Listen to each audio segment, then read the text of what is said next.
בוקר טוב, בוקר טוב. אני ממש שמחה שאנחנו יכולים שוב לדבר. מה שלומכם? סוף שבוע נעים. מחר יום שישי זה כיף, והיום יום חמישי. אם מי שלא מכיר אותי, קוראים לי מריה, אני מקריית גת, לומדת להוראה לתואר ראשון בחינוך והוראת מתמטיקה לעל-יסודי. אני מחפשת בתי ספר פה בסביבה, בקריית גת, חטיבה, ללמד בחטיבה, מתמטיקה, 3 ימים בשבוע. אם מישהו מכיר בית ספר שמחפשים שם, ממש אשמח שיכתבו לי בפרטי או בתגובות. ממש אשמח להמלצות. תודה.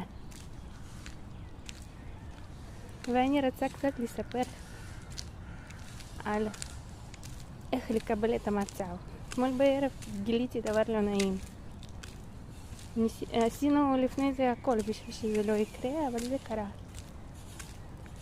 זה היה ממש מאוחר בערב. התחלתי לחפש תשובות באינטרנט וקיבלתי את המצב. לא נכנסתי לחרדות ולא הזדהיתי עם המחשבות. למה זה קרה לי? מה יכול לקרות מזה? מה יכול לנבוא מזה? ממש קיבלתי את המצב.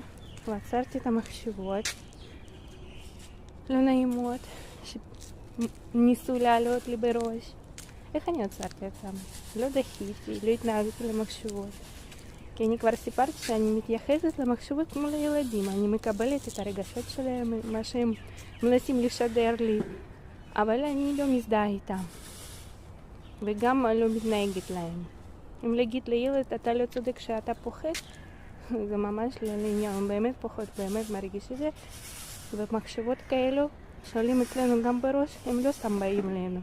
לא סתם מעצבנים, הם גם חשובים. הם כמו תמרורים בדרך. הם מראים לה את הכיוון. אבל לבחור את המחשבה זה האחריות שלנו. ואיזה מחשבה אנחנו בוחרים בהתאם, זה מתבטא במצב ראש שלנו ובמעשים שלנו, מה שאנו ממשיכים לעשות. מוקפאים מפחד וחרדה, או ממשיכים את העשייה ומחפשים את הפתרון לסיטואציה שקרה. אני כמורה גם רוצה להיות דוגמה לילדים. בשביל שהם גם ילמדו להבין שמחשבה זה לא הם. המחשבות זה לא אנחנו. מחשבות אנחנו בוחרים כמו קלטות. אנחנו לפעמים